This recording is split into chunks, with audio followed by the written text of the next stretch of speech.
Holding the body very still. Just begin to watch what moves without comment, without elaboration, without naming.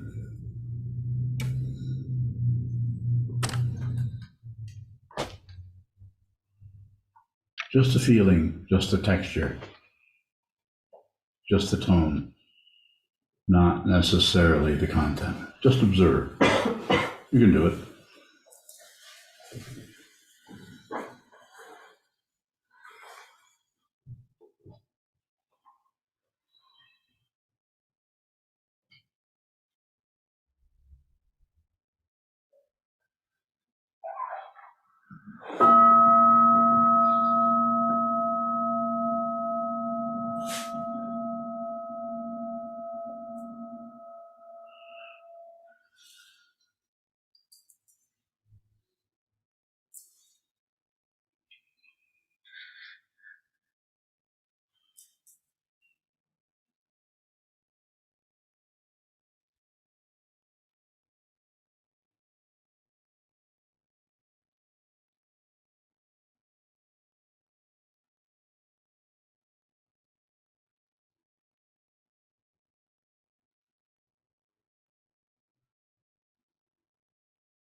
Those of you in the Zendo, please gather in front of the altar. And if you're on Zoom, then just turn toward your computer screen, and thank you. When we're all settled,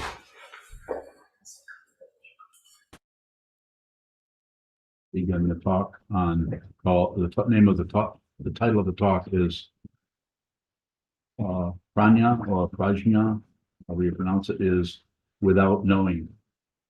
Without knowing. This is the knowing that transcends everything. Prajñā.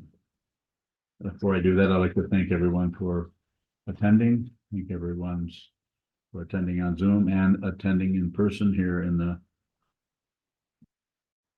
monastery in the Zendo. And please continue to come if you can. And also thank you for all the help that you've given to this organization, this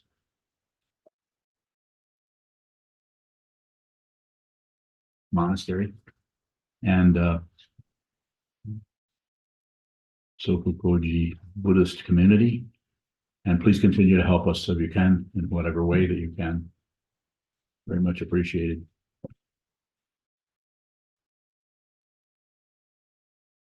Prajñā. Prajñā is a word comes from Jnana or Jnan, and it means wisdom. And pra part is the wisdom that crosses over, as I understand it, not just an ordinary knowing of something, but something that sees beyond the polarities. So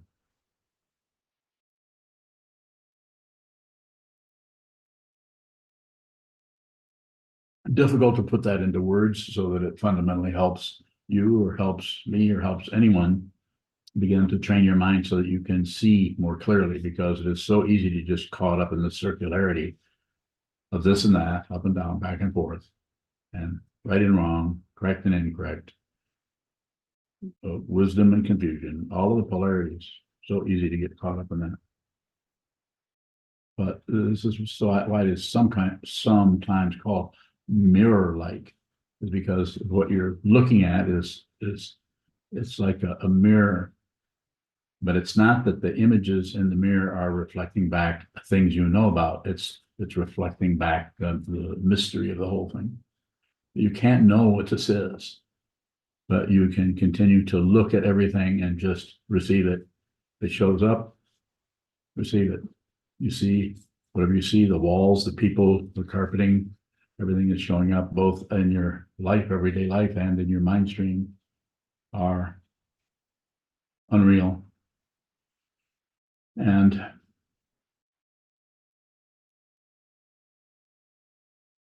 again, it's difficult to go into the conceptual area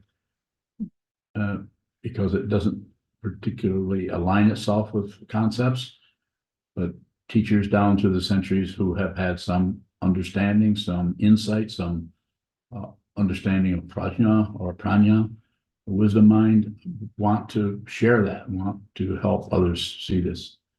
So if they have students, there's probably a good chance that they can do that. If it's just an occasional lecture here and there, maybe something would happen. But without the sitting practice of meditation, it's probably not going to budge much. We'll be stuck on our belief. We'll continue to get relief from the suffering or the difficulty we have by doing any number of things. Something that may look silly to you, that somebody goes out in a field and hits a ball around like that, trying to put it in a hole. But to some people, that's what they do. That's how they keep from the suffering from getting too difficult. They have hobbies, they have sports that they're good at. Competition is all about entertainment, as you know. Not against that. Do whatever you want to do. By all means, do whatever you enjoy or like. Some ways of avoiding the reality of this and not seeing that it is a mirror and thinking it's over there. It's not that there's an actual reflection. That's why it's difficult to say, because it's not like I'm over here and what I'm looking at over there is being reflected back, that everybody looks like me or something like that. It's a little like that, but that doesn't really work, because that misses it. That ties in too much to the relative dynamic that happens in a conventional mirror. It's worse than that. It's a mirror image is just used to show you what it actually is. You're not separate from it. Whereas looking at a mirror, you know that's a mirror, that's an image. But if you look in a mirror and see that that's unreal, you might take that understanding out, and when you walk down the driveway towards your vehicle or towards your sidewalk, you might realize that what you're looking at is a reflection of you. It's a reflection of what this is. I can't say it any more directly. One who sees this does not know anything, but they don't miss anything. Sometimes this person is called the sage, the one who fundamentally is not separate from wisdom. Fancy name. But the one who is a sage doesn't see anything fancy. Everything is flat, and yet everything is colorful. Flat, colorful, not separate. But it's ordinary. As has been said by other teachers, nothing special. I think it was Charlotte Joko Beck. There's a book by that title, Nothing Special. The Tibetans have it, Tamagishepa, which means ordinary mind, that to realize your true nature is just to realize your ordinary mind. Thoughts may come and go. You're not hindered by thought patterns. You don't have to stop thoughts. As the great teacher Trungpa Rinpoche, Tibetan Lama, said, you do nothing to thoughts, they will do nothing to you. Pretty clear statement. But then again, if you're struggle trying to not think about something, then you're doing something with thoughts. But if you're validating a thought and thinking a thought that you're having is correct about someone else or something, you're doing something to thought. And if you turn away from it and act as if I'm just not going to think about it, that might be closer to something you could do. If you meditate a lot, you actually can train yourself to not particularly dwell on too much. I sometimes say to people, don't think about it, which is something that Katagiri Roshi once, back in the 70s, said to my preceptor, Shoho, Mike, said, I remember Mike coming to me, I've told this story before, one day in like the mid 70s, like 75, something like this. And I said, I was telling Roshi about this and this, and I was having, and Shoho said, you know what he said to me? And this is before Mike was ordained. He said, don't think about it. And I said, I remember just thinking, what, how dare he say, don't think about it, as if you could just not think about it. Well, now I see what he was referring to. That's quite humorous. But at the time, it really kind of enraged me. I don't know if it did show, he doesn't get too enraged. That's more my bailiwick. Wisdom. Prajñā. Seeing the true nature of what this is. That it is not two separate things, nor is it one thing. It is empty of other. That's why it's called mirror-like. It's because you know that if you look at a mirror, there really isn't anything there. That's completely unreal. It's a piece of glass. You can stand in front of it and maybe have a lot of fun making faces. But if you step off to one side, is it a mirror? Does it continue to be a mirror? Is it reflecting something? Look closely. And while you're looking closely, when you get done looking closely, then go sit and face this mirror, a wall. See your true nature.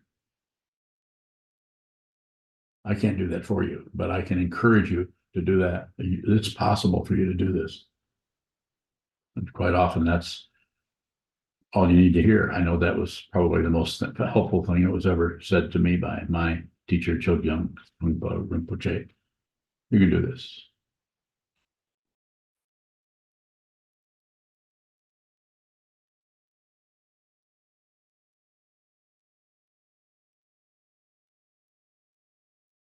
Let's have some questions, sir. Sure, bowing. I think you said something like the one who sees what this is doesn't know anything. Yes. And I'm thinking of when you lead opening the I mind You seem incredibly knowledgeable about like the art and like you have a vocabulary. Is that different than what is not knowing in that sense? Well, it's the fundamental understanding. When I say you don't know, it doesn't mean that you don't have knowledge about what the difference between a door and a window. Otherwise, you'd be walking through windows. Same thing with the collection of knowledge that anyone would have here. Some people, their function in life or their careers are very much dependent on, all kinds of knowledge and formulas and so on. So I'm not sure if that's kind of goes without saying. I'm saying that the fundamental nature of this is like a mirror. Let's go further. We don't have to stop there, but we need another question. Shadow bombing. Is there something that we do with that relative knowledge that snags us, or? Yeah, I think that's the question. We believe that is true, or we disbelieve it, or we have to take a position, we add something to it, like taking a position on it. We fill the whole situation up with our position on the whole thing. More? Not yet. Yes. When you're bowing. When Rinpoche said to you, you can do this, Yes. did you know what he was talking about? Yes, I did, because I was presenting to him a whole basket full of crap that I was dealing with. I was telling him this and how I was feeling this and how I couldn't work with this and I couldn't work with that. I talked about a little bit, not a lot, but I knew I didn't have a lot of time and I needed to tell him what I was dealing with. So it was, I don't know if you'd call it a confessional, but it was very much like, what's the conventional thing, spilling your guts kind of thing. And it was like, it was embarrassing to do that, but I feel like in order to get a response from him, where it will help me have some confidence in him or trust in him, and what he's telling me to do is to sit on my button. Look, in the case of Shamatha Vipassana practice, a little bit different than Shikantaza, sit and look at the floor. Not much different. 3 feet out is much different than a wall. It's just your eyes or eye gaze is down. So I had to say some things that I was having difficulty with, and he listened, nodded. I could tell that he was listening. He gave me no advice at all, other than he knew I was meditating. I told him, that's one of the things I told him, I'd been meditating, how long I'd been meditating, which I was quite proud of, and how many hours a day I was sitting, which I was quite proud of. So he could see all of that, but it didn't matter. He still came back with, keep sitting, you can do it. We can do it. So it meant a lot to me. When you're bowing, so just to focus on that word this, or you could do it. Yes, What was he implying? understanding what this is, because I made it very clear that I needed to understand what this is. I need to understand fundamentally what this is. And it looks like Buddhism can help me do this. That's why I'm here. I'm here to listen to you. And I think I probably told him that I was a student of his, or asked to be. I don't think I asked. I told him I was.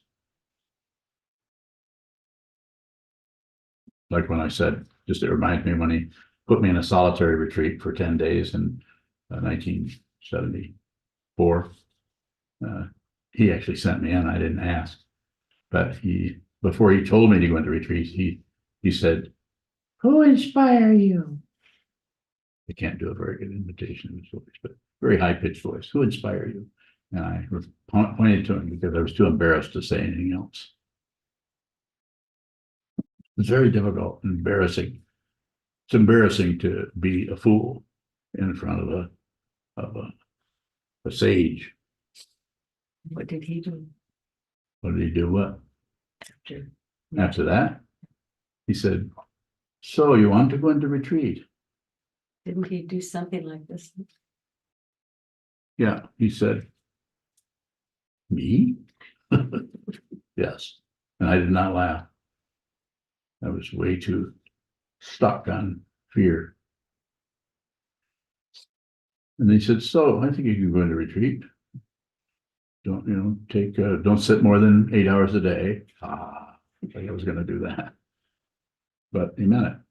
And And then you just laid out what I should do in retreat. What,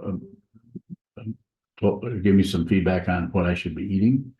Nothing, don't do anything different than you would, what you would do ordinarily, but just sit. When you're bowing, how can we receive what is unreal or illusory? How can you receive what is unreal? So all you're doing is opening yourself up to something that is already the case. You're already not separate from that. There is nothing to receive. But you won't discover that as long as you keep imputing that your friend is over there and your enemy's over there. And you've got to get help from your friend and get away from your enemy. Or if you're fighting that polarity, if you believe your thoughts, then you'll continue to spin. But if you realize what this is, there'll be no warfare anywhere with anything, even though you have people attacking you. Doesn't mean you cave in and let them beat you up. It doesn't mean you set yourself on fire either.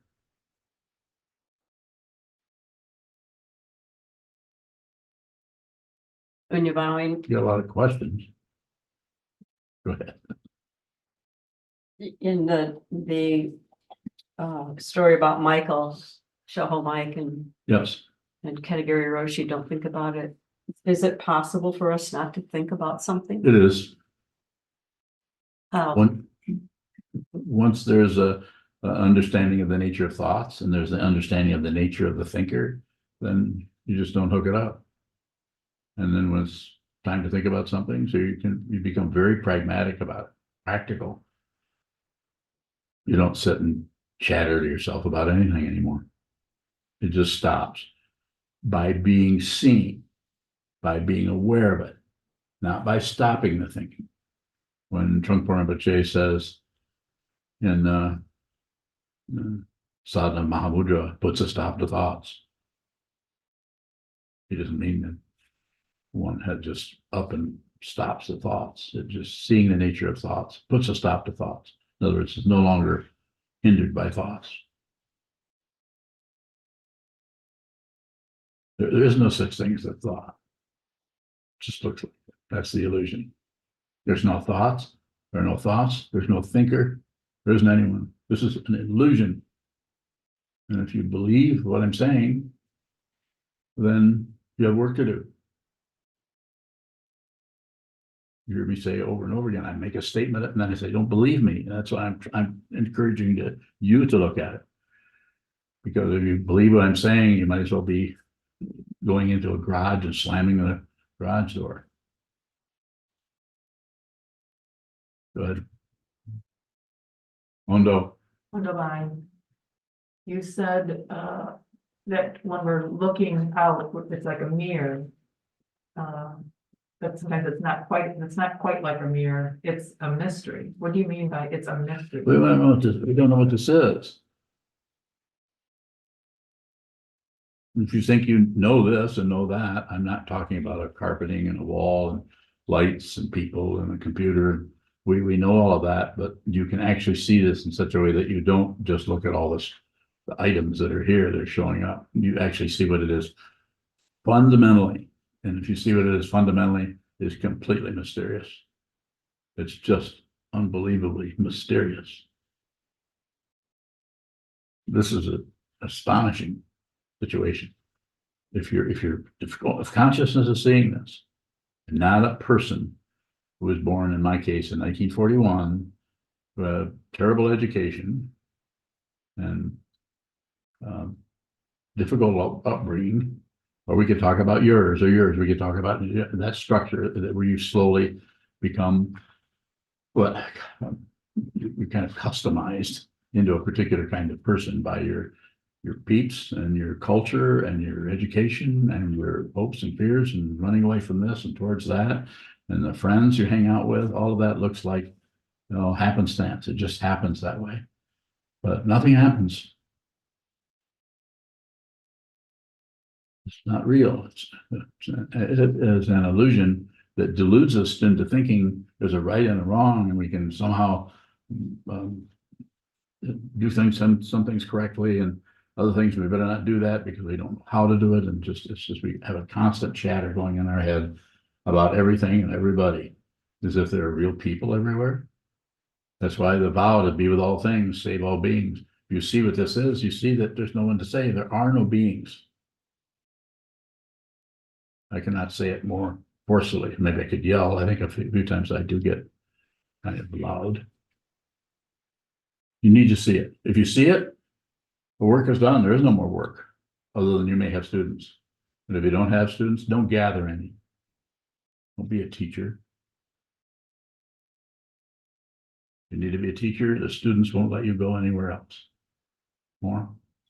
Divine, are you saying that consciousness, when consciousness sees consciousness, is that like what you're also finding out when you say not, it doesn't know, it There isn't anything to know. like beginner's mind? Beginner's mind is a more of a path quality of sitting down whole still and just, drop your knapsack outside the door and sit down and look at the wall. Have a willingness to not know what this is or how to do it. Don't improve. That doesn't mean that you won't get used to sitting still. But the whole improvement idea is just baloney. This doesn't mean, and I want to emphasize this doesn't mean that some people who meditate and practice meditation or mindfulness, that this won't be helpful to settling down and not making their life so confusing, or the lives of those around us. You have to tend to, even if you do not fundamentally awaken to your true nature, which takes a lot of work and is not that common, still sitting practice of meditation can help you settle down so you don't stir things up so much. You don't take yourself so seriously. More apt to be responsible for the things you've pushed on and the things the chaos you might have caused. You might just slow down and be a little bit more respectful to other people's confusion, not to mention their sanity. Because sometimes people are very confusing and are confused, but if you give them a break and just meet them where they're at and be kind, even though they may have not been kind to you, but you're kind to them, you're respectful to them. It might be not letting them off the hook when they just abused you in some way, but you might be able to say to them, you're having a hard time, or maybe it isn't even that. Maybe you don't mention it at all. Maybe you change the topic altogether and saying, how's your Uncle George? Wasn't he sick last week? And then they'll say, what are you talking about that for? Once you see how mad I am at you, say, yeah, it seems like you're pretty mad. So don't agree, don't disagree, a little bit. More about that if you have it. That's a good area because that's not easy to operate in. You don't have to be an enlightened sage to treat people kindly. Go ahead. I had more questions about the ultimate. Go ahead. Consciousness seeing consciousness. Yes, it doesn't see anything. It's just a way of talking about it. We have to find some way if you train your mind and you eventually realize your true nature, which will not necessarily be an event. It will not necessarily be an experience. If it's an experience or even an event, then it will fade because it's in relative situation. It's worse than that. It's better than that. When I say it's worse, you've heard me say it 100 times. It was devastating to the ego and self-centeredness. But it's better than that because then you see there never was an ego. Never was a real being anywhere. So it doesn't even go away. It hangs around. Tries to get your attention occasionally. More?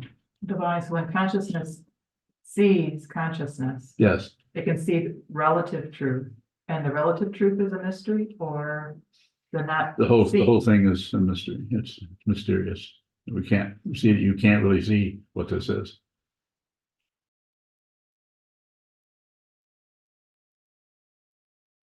Let's see. Yeah. That's right. It makes you dizzy.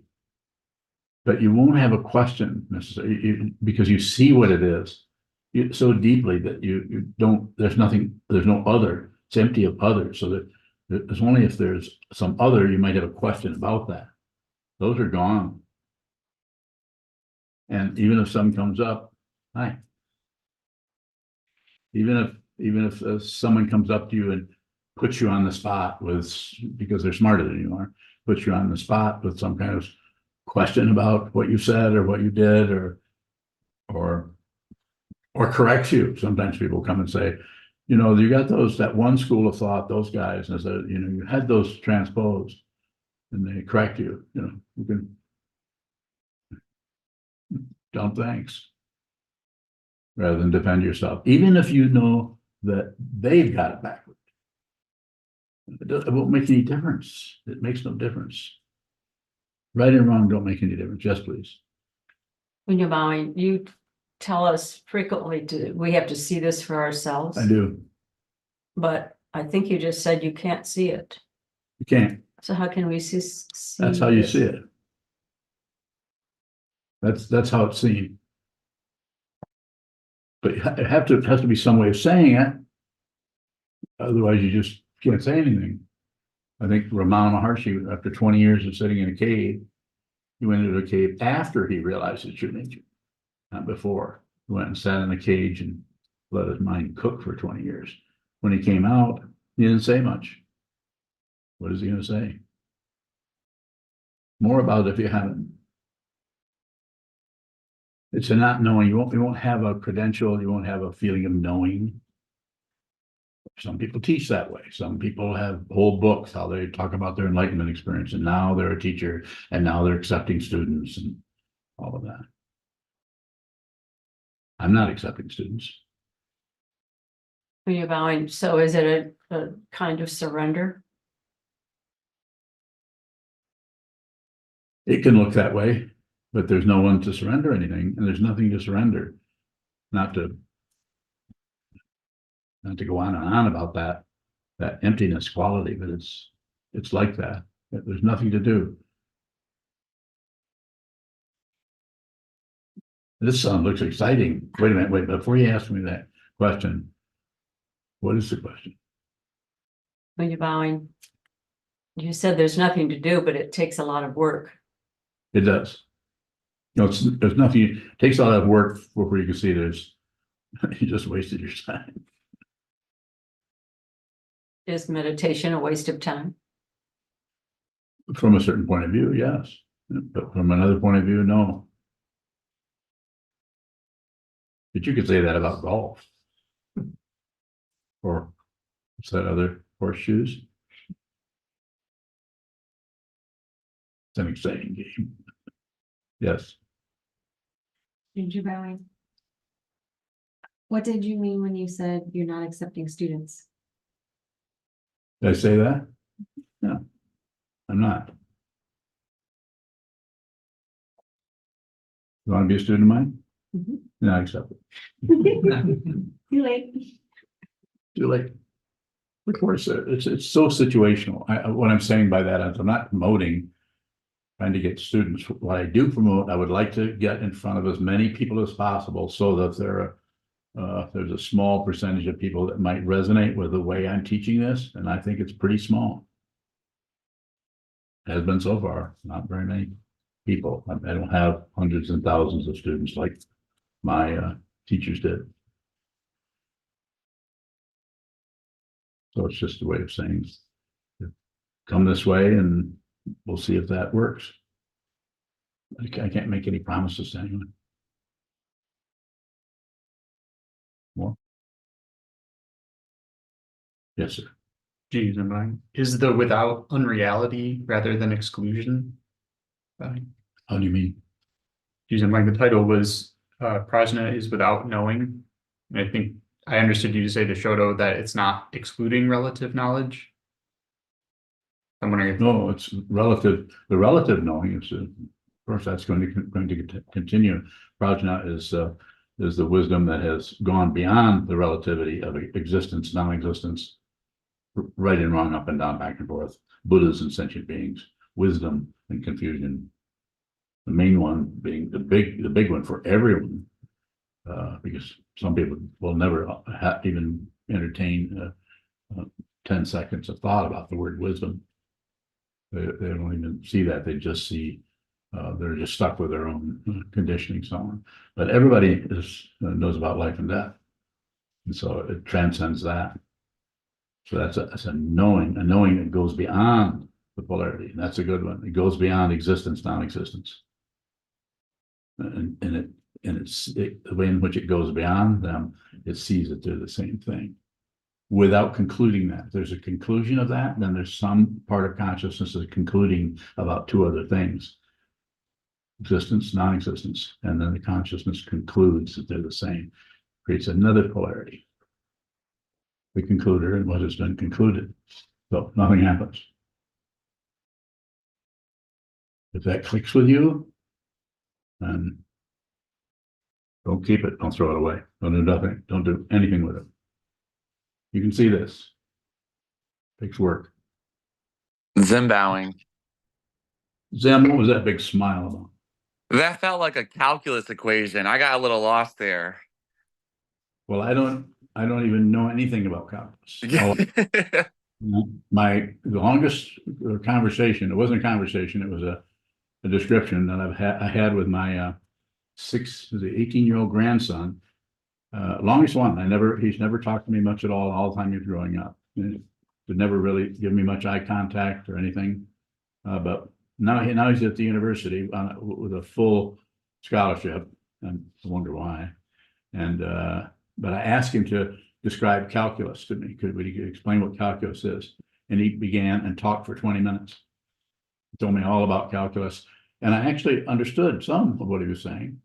And because he allowed me to ask questions, things that he said, I don't remember any of it, but it was very exciting for me to have him tell me what something he had learned about. So do you want to explain what calculus is to me? No, I have another question, please. Zen bowing. I know awareness is important, but why is awareness so important? Because the consciousness in which things occur is like that space where the thoughts are arising, or the space in which these words are appearing, and either on Zoom or in our immediate environment. There has to be a space in order for us to see more clearly what this is. And if we don't see that, then we tend to go to war with ourselves, go to war with others. Life can get very, very difficult. Look at the world stage, or whatever you want to call it. The whole world is just terrible, terrible suffering being inflicted by supposedly intelligent, well, I'm going to say men, but they're not. There's something has been really hammered in that area of intelligence, and usually it is flooded with fear. So to be able to begin, to use your question, to begin to look at the fear, each one of us needs to do this, look at the fear and see the space that the fear arises in, and see that the fear comes and goes based on conditions and on belief in a self that can be harmed or a self that can get ahead. But if you just look at the space, nothing happens in the space.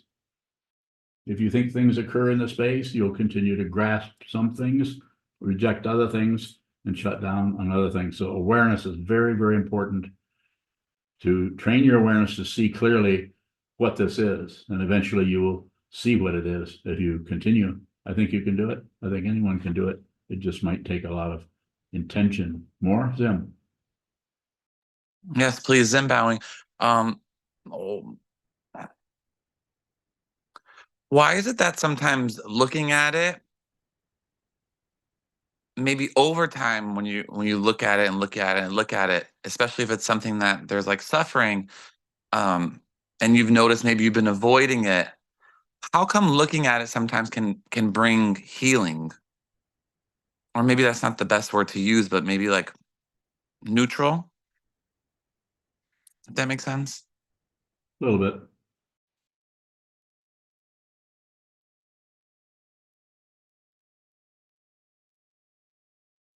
There's a lot happening in that area when you say looking at it. It might take quite a long time, because the fundamental misunderstanding is that there's someone who is having a problem. It's not to say that the problems don't come and go.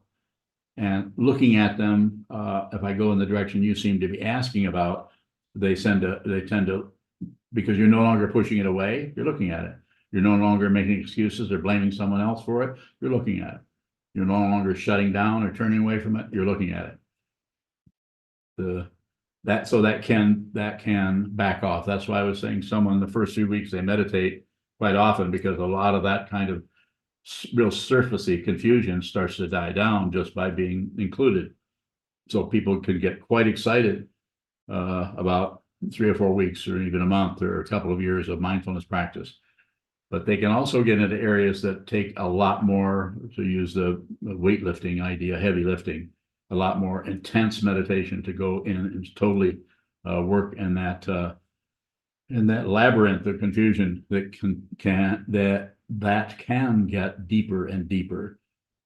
So it's different with each person. Some people's karma is not as dense and dark and prickly and smelly, and other people it's so intense they really need to work very closely with a teacher and with the teaching and with a community so that they can do that heavy lifting or that hard unrewarding kind of work that is called the spiritual path. More?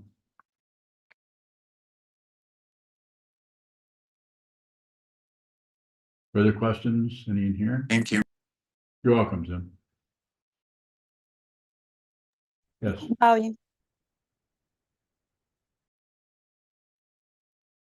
go ahead, Jim.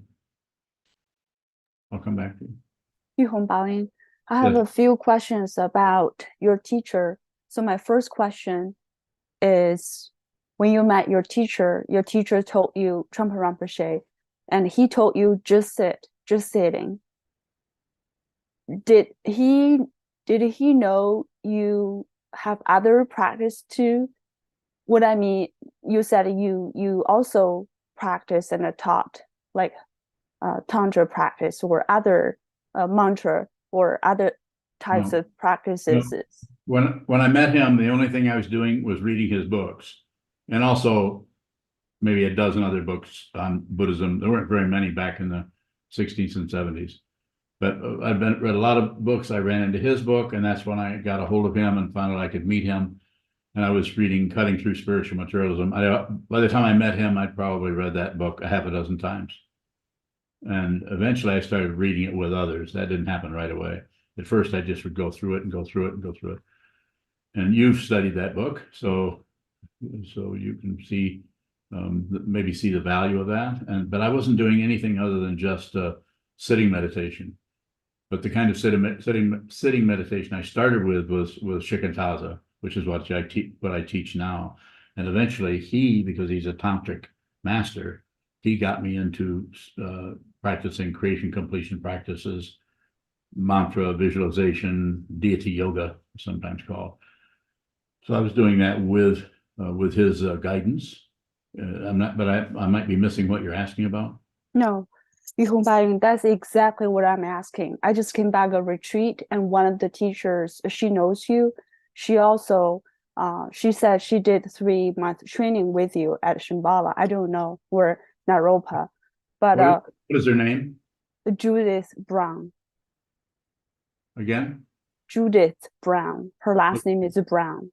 Yes, it is. Yeah. And she looked it up on. She asked me, we have a one-on-one interview, and she looked at your website. And she said if she's near your area, she will. But anyway, so my question to her name is this Judith Simmer Brown? yes. Yes, I know her. She's quite a well-known teacher, and I think probably has lots and lots of students, and was a very close student of Trungpa Rinpoche. Go ahead, please. Yes.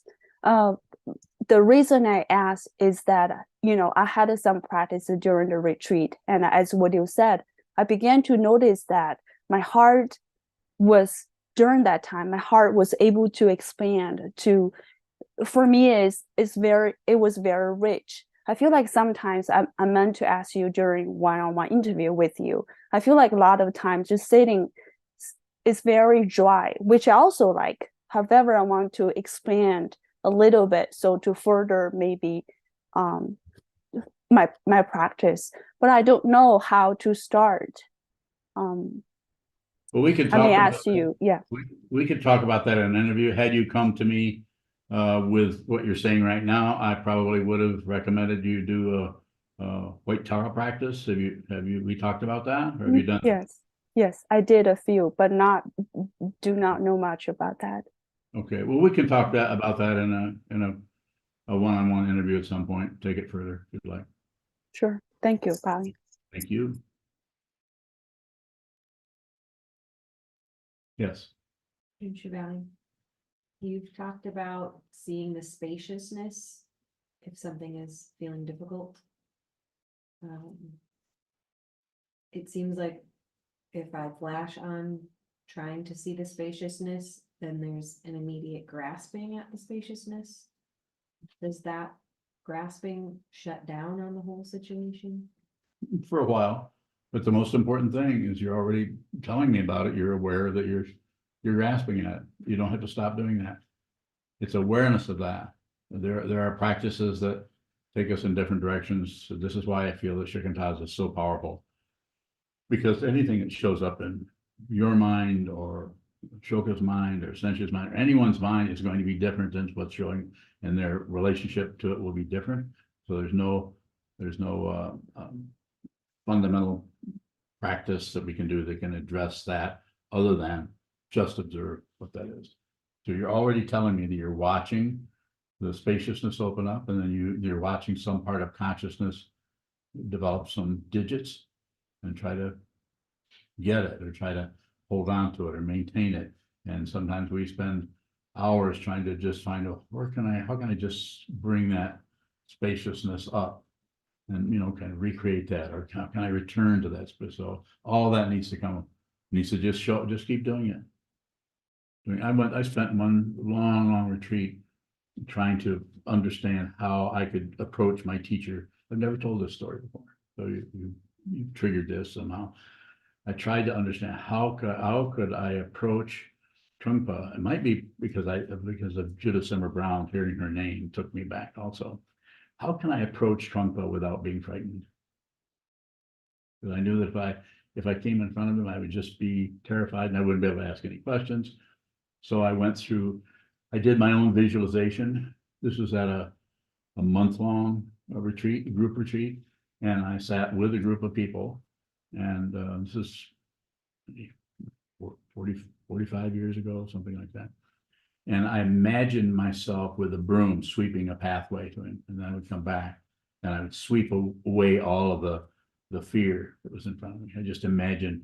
Nobody ever told me to do this. Should I have done that? Would I teach somebody how to do that? Probably not.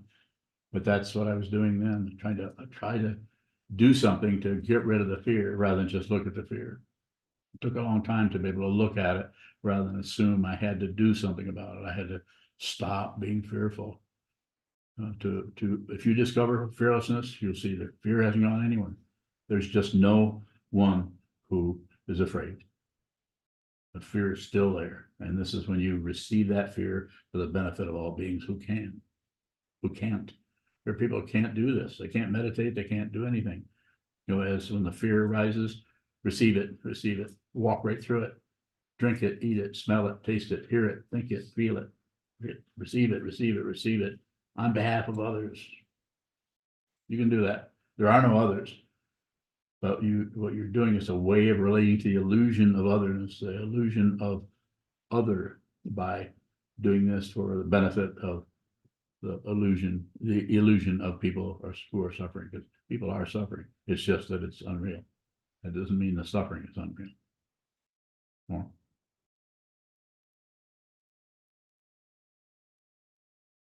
Prajñā. Quite often negativity will make me make my physical body kind of freeze or feel stuck.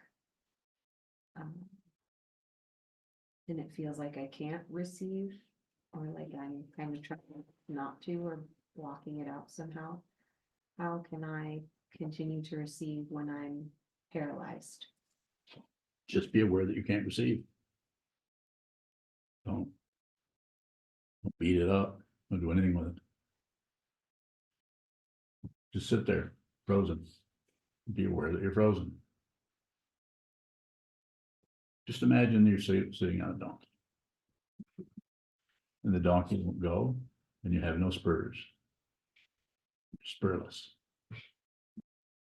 And you're just sitting, and the donkey will go.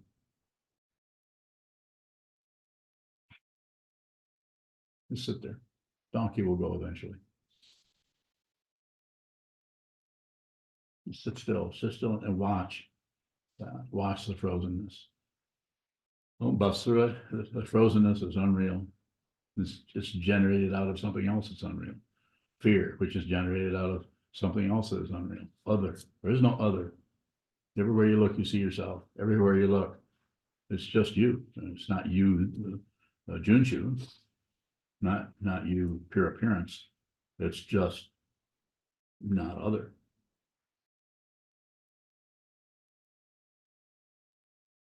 Yes, sir. Choose in mind. What is confusion when it looks like that appears in other?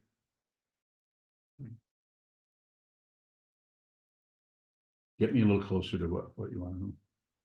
Choose in mind. I think I'm trying to figure out how to work with what looks like confusion in other, particularly if that's a mirror-like quality. Yeah, it's your confusion. You may be relatively accurate at some point, but until you are responsible for what you're seeing, your projection, you have to be, it's like you're to blame for it. But you're relatively, may not be relatively, but it has to work in that way. So that way it can be more mirror-like. And that's going to show up differently for each person. The way you ask the question, then I would say that's your confusion. Not that I'm blaming you for it. And nor should you blame yourself. Go ahead. Choose in mind. So should I do nothing with that? Yes, just look at it. I mean, no. I mean, what was the question? Choose in mind. I have another question. Go ahead. It seems like there's some desire to communicate or go into or do something with that confusion. Is that misunderstanding, feeling circularity? Yeah, don't do anything with it, especially if you're talking about when you're sitting or anything. Choose in mind. No, I'm talking about off the cushion, like in relationship. Post meditation, I would just do whatever comes up and watch it and observe it. And you'll get very good at observing through sitting on the cushion, deliberately doing nothing and training. It's like you're sharpening a blade that you're not using because you're sharpening. It's like crossing a stone. But when you get up, then that blade, it's no stone, but there's a lot of vegetables. And then just chop away.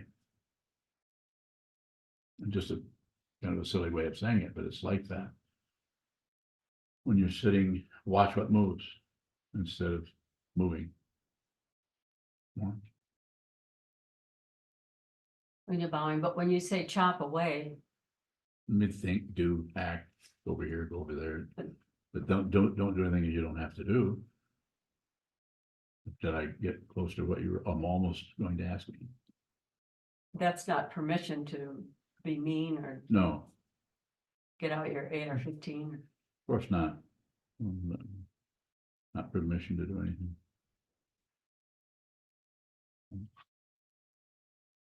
When you're bowing, so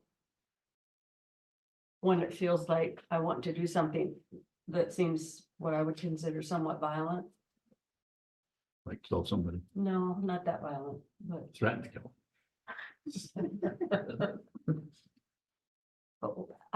where is genuineness come in?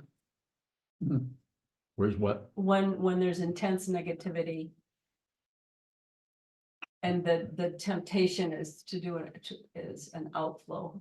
How Well- can I be genuine when that arises? So that's the area in the 12 links on the chain of existence where there's the emotion, and then there's contact, and there's emotion, desire, wanting something else. And that right there, before you do anything about it, just be responsible for that feeling. Rather than going out and grasping, going out and pushing, going out and shutting down, do nothing with it, just, it's yours. Be responsible for your feelings. Not easy because it's the impulse, the perception of what this is, and the impulse is to push on it. or to threaten, to be aggressive. So some teachers say, let's just not have the desire. And I think, okay, well, go live on a mountaintop and where you're not triggered by anything, other than you have to get out of the rain or something. But to live right in society, with the insanity that's everywhere, and to live a sane and uplifted life is very, very difficult. Interact with other people, unless you, it's not that this would solve it, but unless you are completely responsible for your feelings and your emotions, blaming no one for anything. Even if they trigger it, even if they come and push on you, take something away from it that is yours, or not give you credit where you should have credit. You did that, and here they are taking credit for that. That can be quite aggravating. So are there times in those intense situations when an outflow is genuine? Well, they're always genuine in the sense that they're dependently risen. But I'm talking about when you say your teacher told you to be genuine. Yes, to be genuine is to be responsible for what's showing up in your mind stream without outflows. But that doesn't mean there won't be some outflows in the process of endeavoring to be responsible. Things just may, the holster, the knife may come out of the holster, or the gun may come out of the holster, the sword may come out of the scabbard, and you just start swinging it. That can happen. If there's being a living being, it's always possible that some kind of intense rage could just show up. May have to happen. But there's really nothing to fix or correct. There's something to see there. And it's difficult. And we all are faced with our own sword and scabbard. Well, we all have to deal with some version of that. Some more obvious than others. But the idea is to get to know yourself rather than try to be somebody. This is why you're not going to hear me set up a standard that you have to live up to. There are standards, but the way you work with that standard is up to you. Some people can't just stop drinking. Like, well, just stop drinking. It's like, stop smoking cigarettes. Yeah, good luck with that. A terrible, terrible, very heavily addictive habit. I mean, it can be done, but it probably cannot do it out of just stubbornness or willpower. Just like the thinking process of worrying or fretting, or your style. You mind me saying something about it? Your style is to tell a story about something that is relatively true, and before there's any possibility for you to see that you're making that up. I mean, it's true. You're using facts, but you put another story right on top of it. It's just like the next thing you know, you can't even find the initial story that got you started. So that's why awareness is so important, is to actually see that you're laminating them. Next thing, you're just so far away now, you're just totally upset about something, and have a whole bunch of stories that you can go back to the third one from the last and start in the middle of that and replay that one, because that seemed to be pretty accurate. That put you in the victim seat. So in those situations of those storied sandwiches, if awareness is present, what's to be done? So come on, you can do better than that. Give me a question. Often when those situations occur, I'm very aware of the story layer. Just write it when it's happening. Yes. So. And the expectation is it'll go away. If I just say. Well, and it will, because everything does, and eventually that goes away. It's a circle. It comes back. So you have to catch it. Awareness through sitting practice of meditation. Train yourself so that you don't have random thoughts going through your head and emotions that you're not aware of. It's not about stopping thinking or emotions. It's about being very vividly aware of what is happening in the mind stream at any given time, and not accepting, rejecting, and shutting down That way that way you're acknowledging the unreality, the illusory quality of the mind, thought patterns and emotions, rather than solidifying into this is true and that's false, belief, disbelief, and so on.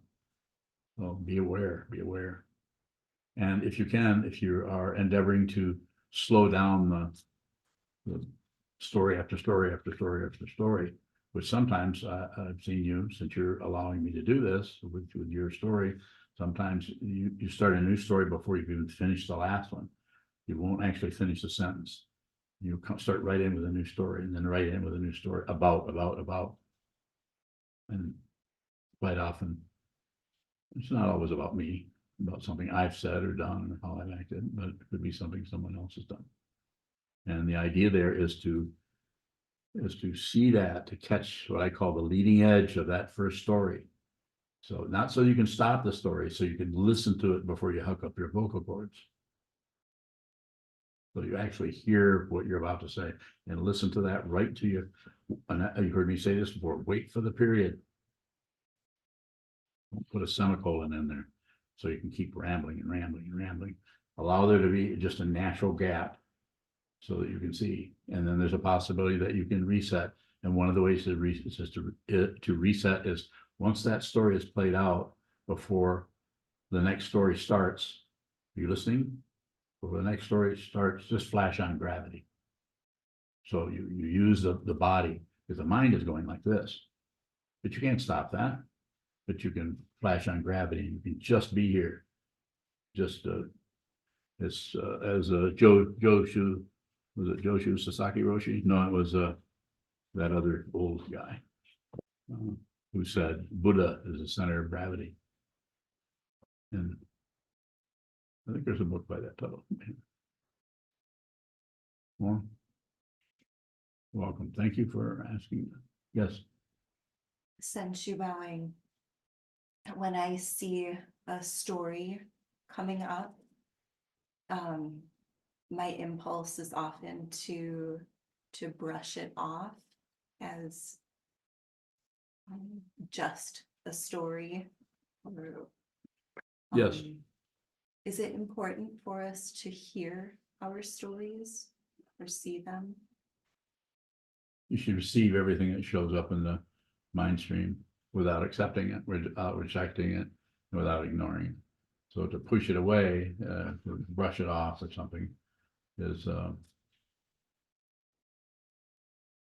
it's a form of aggression, and it's a form of ignoring, and it's tied up with all three poisons, the way you're describing it. And from knowing you, I would say, yes, that's what you're doing, is whisking it away. But if you don't really deal with it directly, then it just goes in the hopper and waits for the next time that gets triggered. The next time may be more intense, and you might have to be force-fed that story by the circumstances. More. Good question. Jishin, go ahead. Jishin bowing.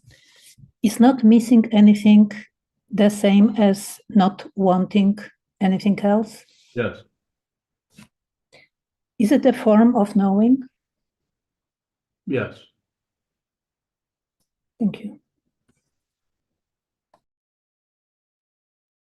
So that form of knowing the way I responded to Jishin's question is it is a form of knowing, but there's no object there and there's no knower. It's just knowing, sometimes called wisdom. But one who operates or lives there doesn't have any position. A position may develop and it may not in any given situation, but there's no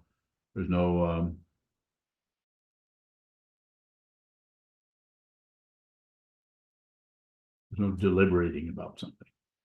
I sometimes say it another way. I say, if two things show up, should I do this or this? I don't do anything with them. I don't figure them out.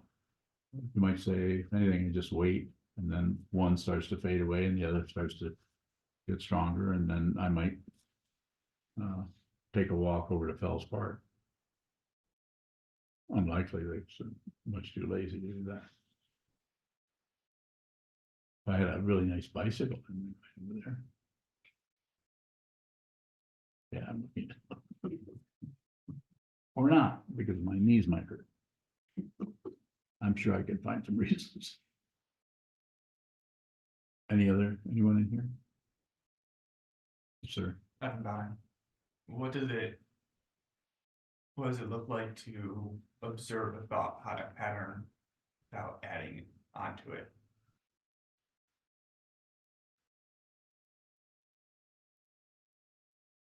so it could be different for you or for anyone in here, but my description of that is to watch it show up about some particular topic or something.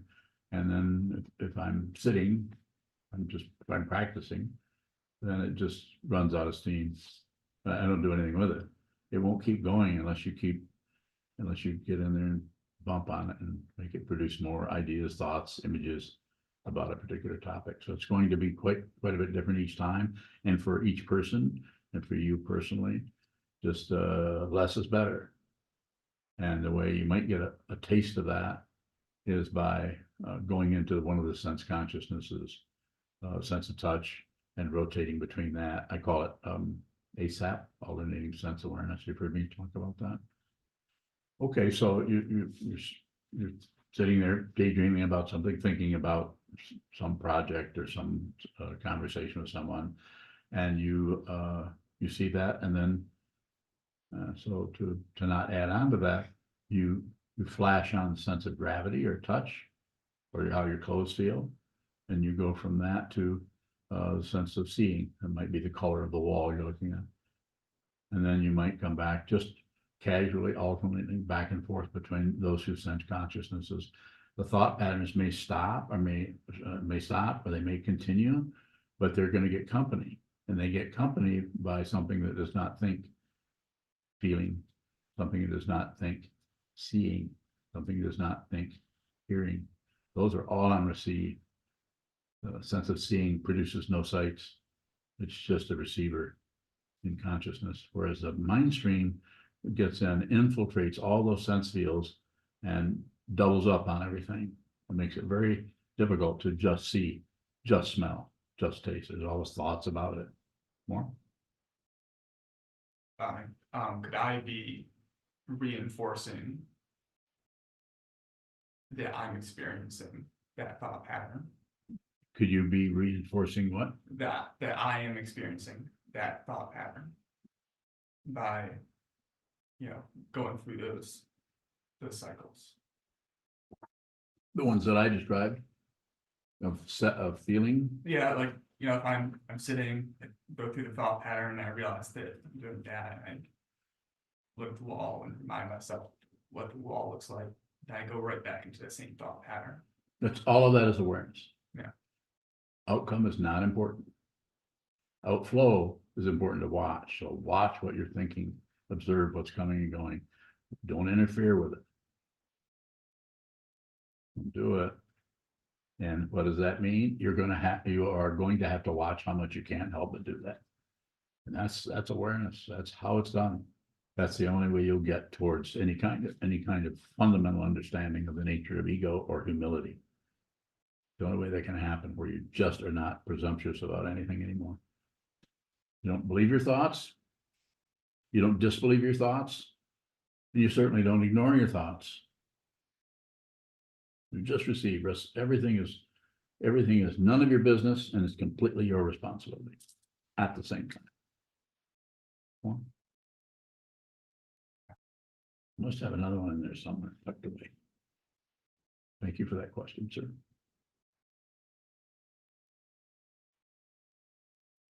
Yuhong, do you have another question?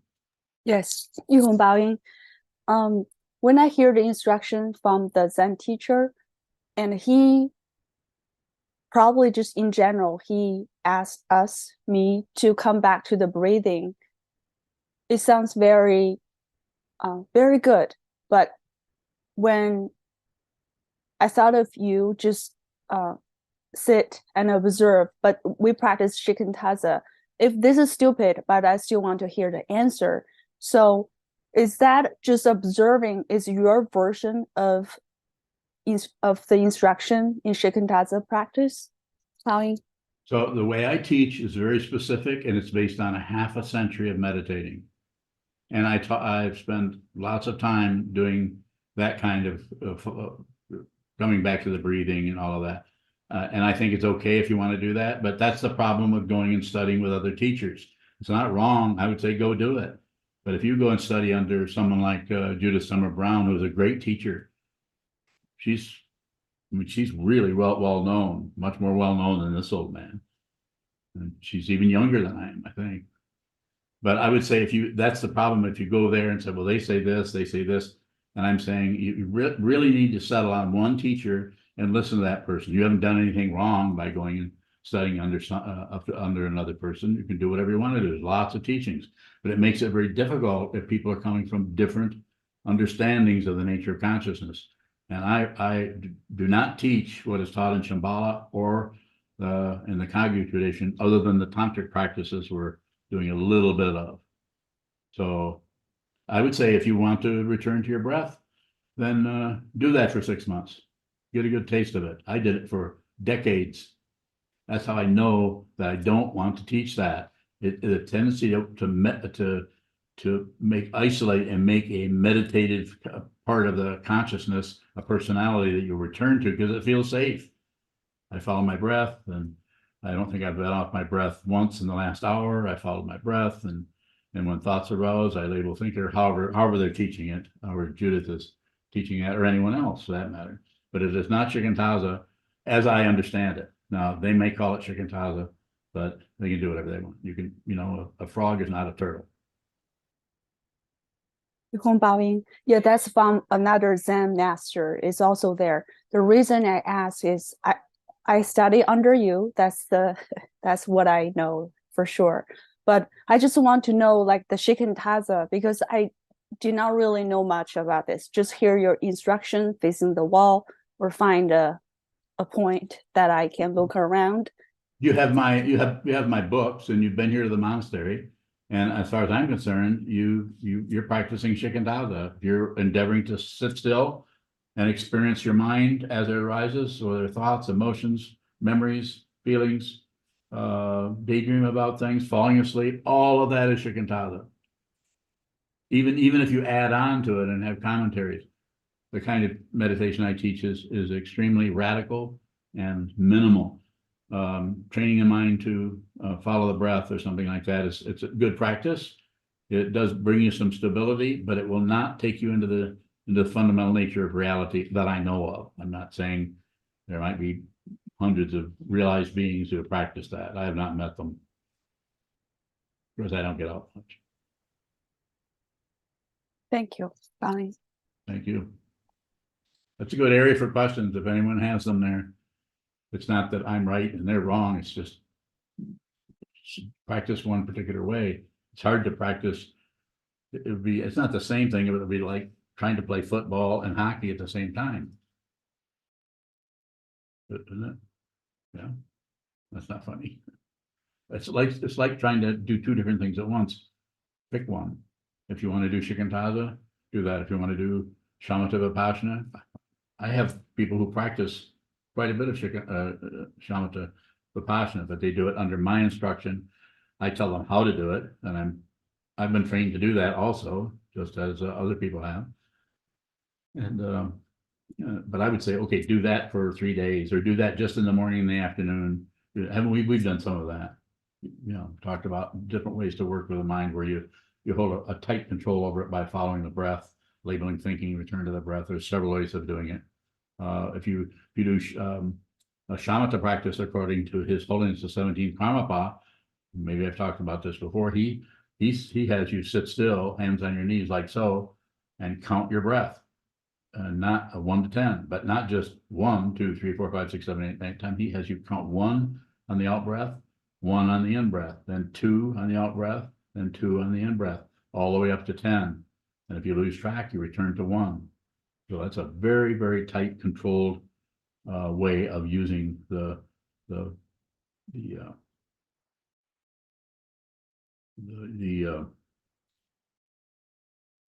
fourth skandha of thinking to use a structure in consciousness that aligns itself more closely with that than any of the other ones.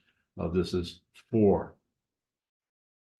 4, 5, 5, and this creates a structure in consciousness that appears like stability. Is it? Well, I practiced it a long time, and I don't think it's a good idea. Does that mean I am arguing with the whole Kagyu and Sakyapa, Nyingma and Gelugpa tradition of Tibetan Buddhism? No, they should do whatever they want to do. I think if you can get that kind of training from a certified Lama, you should get it. I don't have any credentials other than I was ordained as a Soto Zen priest. Should we close? I'm just watching your body language. Because I don't have anybody else here to tell me to stop. Is that a cat you have in your, Deb, is that a cat? Is that your cat? Bowing, yes, it is. Nice. Yeah, thank you. Yeah, nice of them to attend. Yes. Yes, sir. I did have a question around like the tendency to make a meditator or like that meditative. So this question is coming from someone who just today came out of a 30-day solitary retreat. So this is not going to be just some kind of ordinary question. What is it? Jodo. Go ahead, hit me with it. Shadow bowing. It seems like even with a formless practice, we can still do that. The tendency to want to find a safe space and just hide out there for hours. Yes. How do we actually do a formless practice? You're doing it. You're doing it. Just that question tells me you're doing it. That's how it's done. You just haven't been doing it that long. How long have you been sitting? Besides the 30 days? 9 years. 9 years? That's not very much. Sorry. It takes a while. I'm not kidding. It takes a while to do this. What else are you going to do with your life? I think I told that to said that recently, and that's something Susan noticed that was a helpful for me to say that. What else are you going to do? This is a great thing to do. It might look like you're not doing much, but you're working with that which does not die. That which does not die. There's an aspect of your being that does not come into existence and therefore cannot pass out of existence. You could call it consciousness. Call it what you want. Call it chicken soup.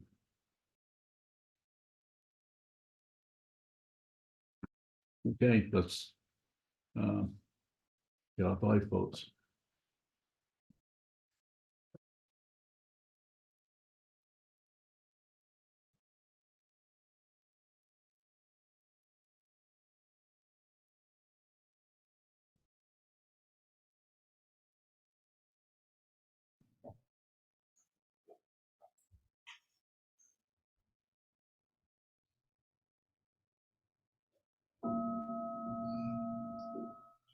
May the merit of this penetrate into all places, so that we and every sentient being together can realize the Buddha's way.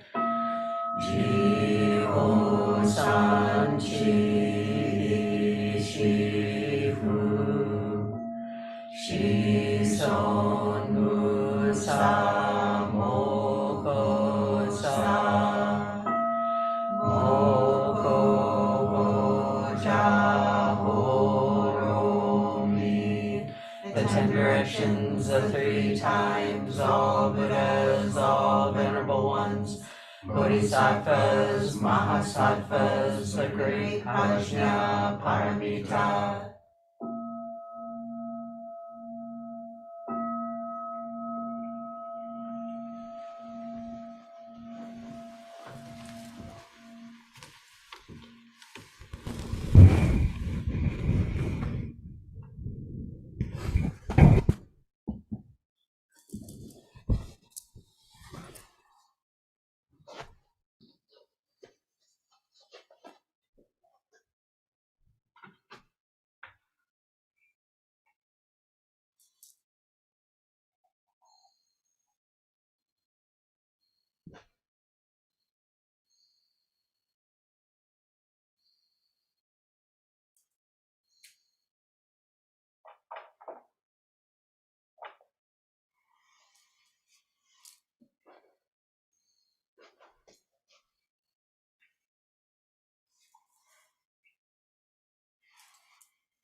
We will return to sitting until evening service in 10 minutes.